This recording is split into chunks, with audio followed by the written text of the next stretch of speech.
Hi, I'm Parker Miley, I'm Tim Benjamin. and this is the Rage Podcast. That's right. Where today Highly professional. we are going to get the camera focus before we start. We're going to try to. Yeah, try to. But yes, today is the Rage. We are filming the Rage, and today we're going to talk about something that is very relevant today. As you can probably see, there's a lot of bright light coming through the window that is in the room that we are filming this in, and it's nice outside. It's very nice outside. It's that spring, leaving spring, going into summer season, all right? This week looks beautiful. And Yes. what you also may know is going on during this time is I have been released from school, and some of you might be going on vacations here soon. And So are you out of school now? Yeah, I'm. Okay, Oh so- yeah, I'm done with school. Okay. So yeah, in case you didn't know that, I know now. Yeah, but yeah, so it is this transitional season almost where we are looking forward to maybe getting a break or a vacation and doing some of those fun things on the weekends, getting out to the lake and whatever that may be. Hopefully you have a lot of fun things planned this summer, and if you don't, I encourage you to Get planning immediately. yeah. It's something as simple as going on a walk. All right. I mean, it's a nice season to kind of readjust our lives back into summer, right? Yeah, and for those of you who are here in St. Mary's, we have a wonderful park system here, the Towpath and Memorial Park, Casey Geiger Park, and about 27 other parks here in town that are all very well kept up by the city. So And the mural that is going up in the Arts Place. Have you seen that yet? I haven't seen it yet. Yeah, well, it will be going up. I'm pretty about sure that? it might be already up. I can't remember, but that Is it gives on you the back something. or the front? It's on the side. On the where side? the Arts Place is, where that little Okay, yeah. park is between State Farm. I and- haven't seen it yet. Yeah. Okay. There's I gotta check something. that There out. is something going up Yes. there, so that already gives you something that you can look forward to doing That's this right. weekend or when you get off work or whatever it may be. All right. So we're obviously entering into a different season because I don't go on walks when there's a foot of snow on the ground. All right. Sissy. And sure. And and obviously, I hope we still live in Ohio, but I'm assuming we're not going to get some snow for a good while. Yeah, all right. knock on wood. Yeah, so Yeah, definitely knock on wood. But we are entering into this transitional period, meaning I have time, at least now, to where I can get my life back into focus. Because Parker's in that senior year whirlwind, tornado, earthquake, typhoon season that we all remember graduating. Yeah. But as I obviously am out of school now, all those weeks building up while I was still in school, I was looking forward to this Monday where I'm like, I don't have to go to school anymore. That seems strange. No. No? Okay. Those 12 years of my life that I dedicated to the system are now gone. I know I no longer. Yeah. Now you're entering a new system. It's called paying taxes. It's awesome. I'm lying about that.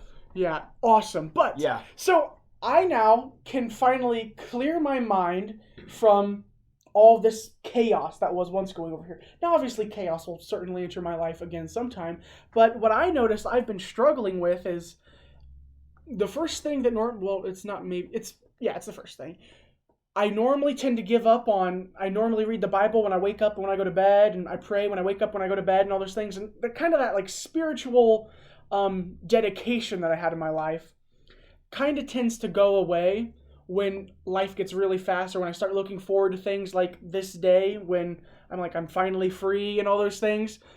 So what we want to talk about today is how do we manage to keep some form of peace between you and God during the hectic transitional season. Yeah, because one of the things that being busy will do is it will disconnect you from things that are important.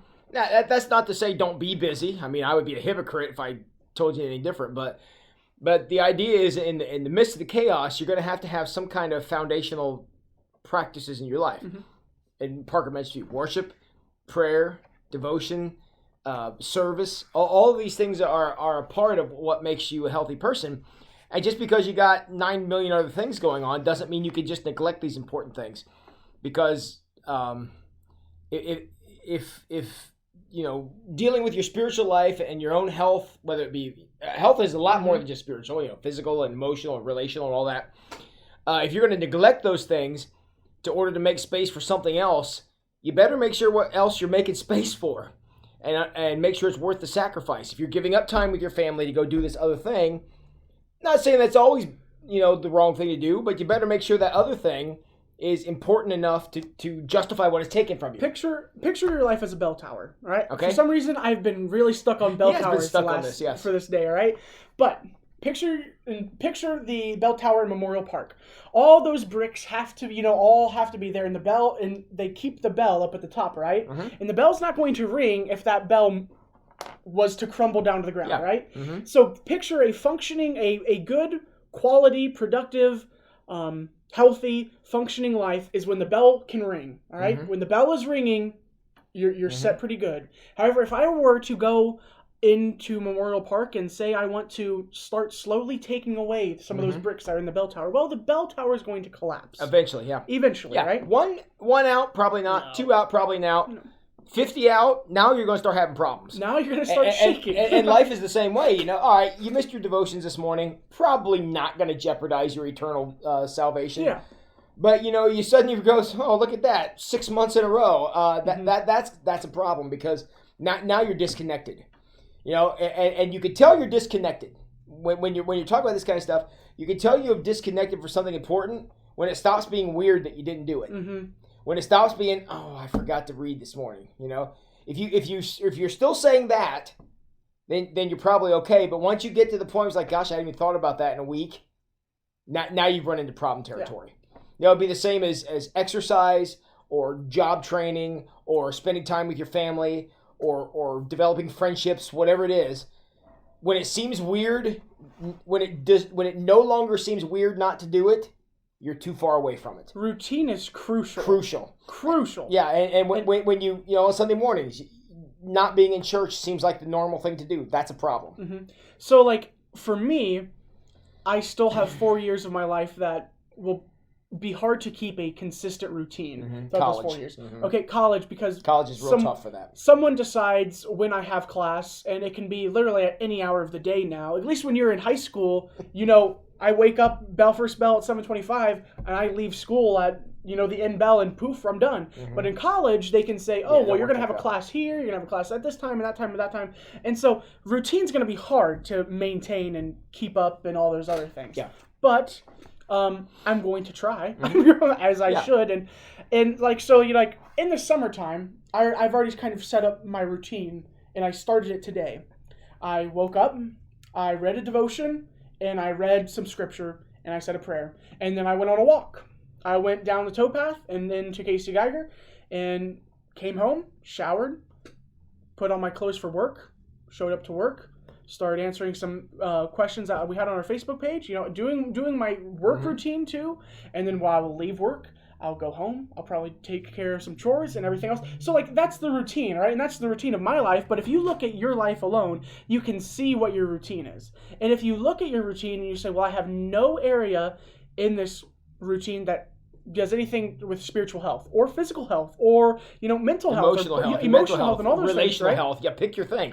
If there's no place in the routine for that, then it's not happening, period. It's like a New Year's resolution. It's like New Year's Day for me right now. Because that's true, I'm setting up all these things, and it's like, oh my gosh, it's gonna be so good. How every mm-hmm. morning I'll have time where I can, I can read a little bit more now, or I can do, I can get to work a little bit earlier, or and all those things, and I have this excitement built up. However, I do know that probably once I hit let's say late June. I was gonna say late Thursday, but whatever. Late Thursday. Yeah. I'm not that weak, all right? Yeah. All right, I'll give it early June. Early June, okay. All right.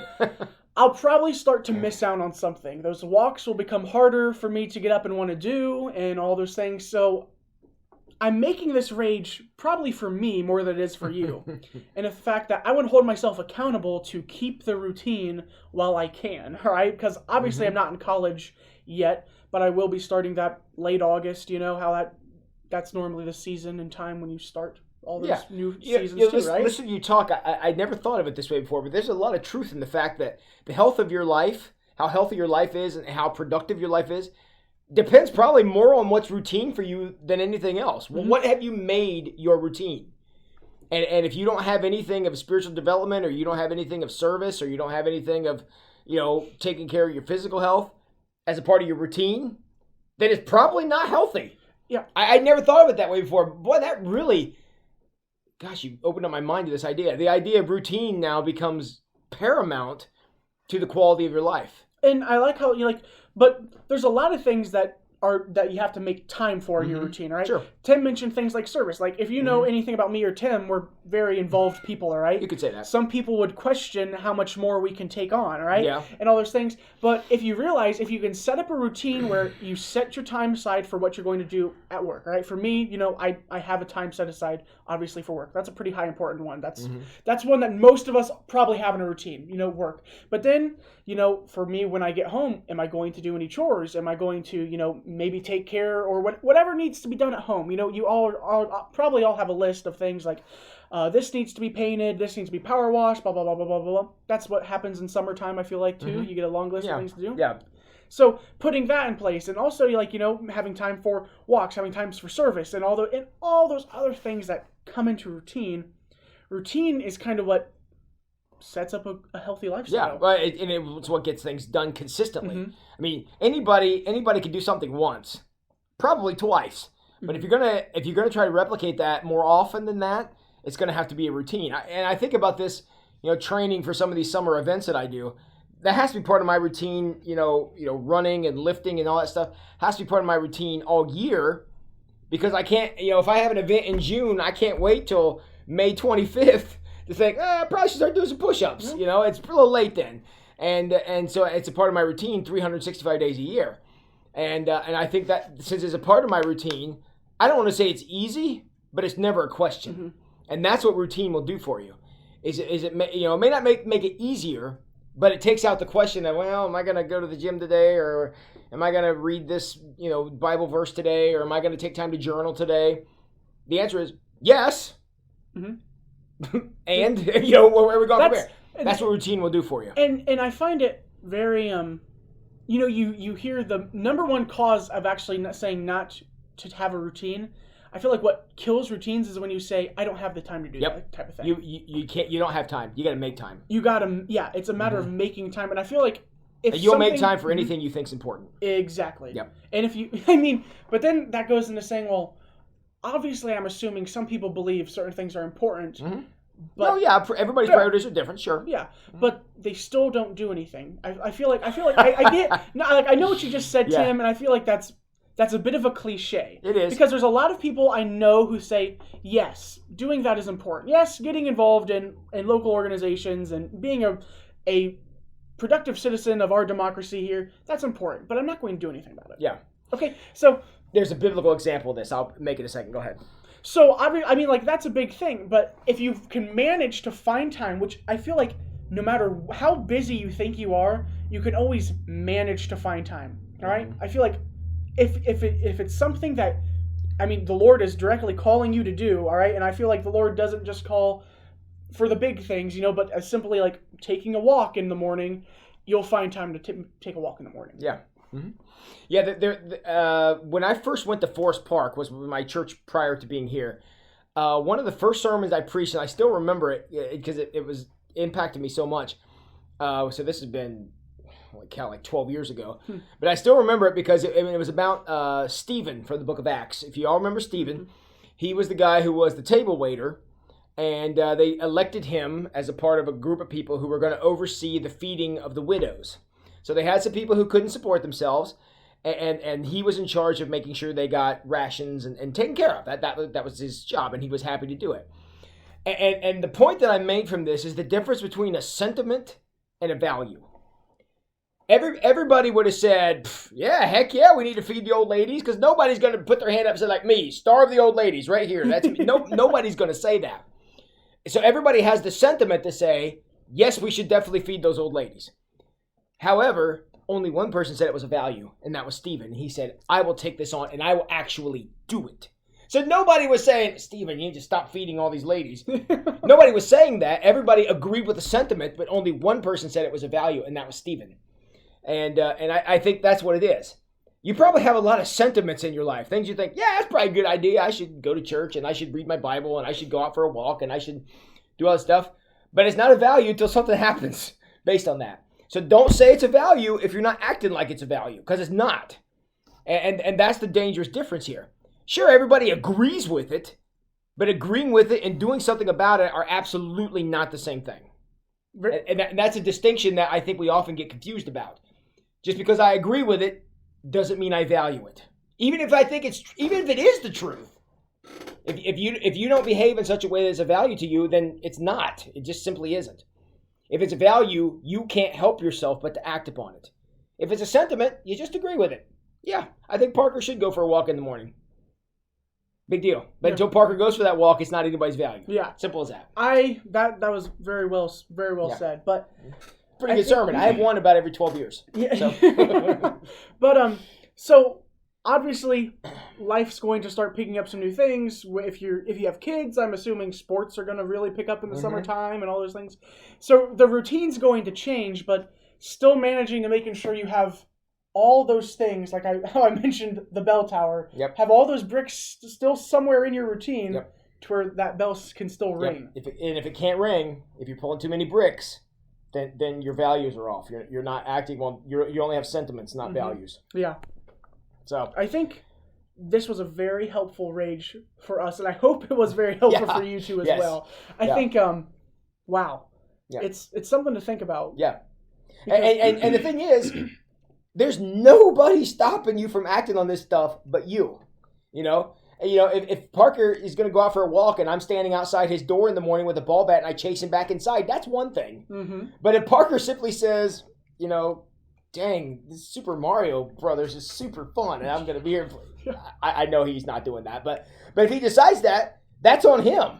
Unless there's a rabid animal outside of his house chasing him back in, then he has the power to make that choice to pursue that value. If he doesn't, his fault. Tim phobia. Yeah, which everyone should have, by the way. When you're afraid of Tim standing outside your door with a baseball bat. Yeah, it's a legit concern, actually. It's a very big concern. But I think focus on what your routine is. I think this is the season to do it. I think we're entering into a time where that's accessible. Yeah. Because I feel like, for me, my life's slowing down, but for adults, I feel like for adults, parents, your life's probably really going to pick up, right? So it's going to go in a a different direction, probably. Obviously, you're shifting. Yeah, it's a transitional period. Yeah. You said that earlier, and I think that's well said. It is a transitional time. So, I guess making sure your routine is still strong. Your routine has all your things. Is going to express your values more than anything you say. So, I guess as we begin to finish up, I want to hit on some things that make a good routine. All right. Finding things that can making sure that, that's a healthy routine. Because through healthy routines, healthy lifestyle, and all those things. So obviously, going to church, reading your Bible, all those things are good to be fit in there. Meaningful relationships, friendships, and family. So setting a time somewhere in your routine to spend time with family, to invest in other people like that. Tim mentioned service, finding some way to serve, whether it be serving Wayne Street Church, whether it be getting involved in your community, whatever it may be. Rotary, there's lots of ways here in town. A huge way you can serve. There's a magnitude of opportunities to serve. And if you need one, just contact us through this channel here. We'll be happy to find you. Absolutely. Yeah. So finding ways to serve. Finding ways for your own physical health. Obviously, if go for that walk. Yep. Go for the walk. Yep. I obviously struggle. Well, you can tell I struggle with being in physical shape. All right, my physical shape is round. Man. Okay, so I set into my routine so far, and do know my routine's 1 day old. So don't take me as I'm some professional. All right, on Thursday we're going to find out if it's a sentiment or a value. I'm not ready to write a book about my life-changing routine yet, but I'm sure I'll get there one day. Okay? Yeah, next week we're going to have copies available though. Next week on Thursday. Yeah. Next week. But Monday to Thursday, How I Changed My Life by Parker Miley. Yes. So.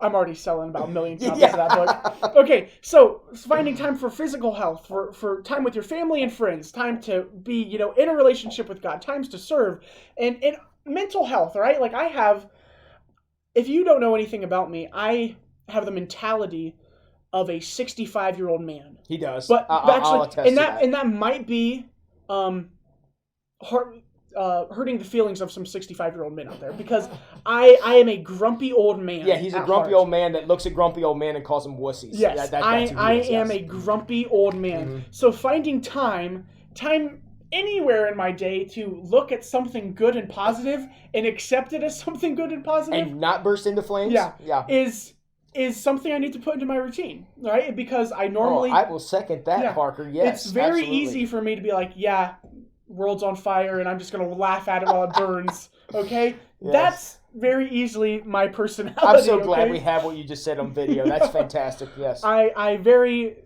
easily find the negative before I find anything positive.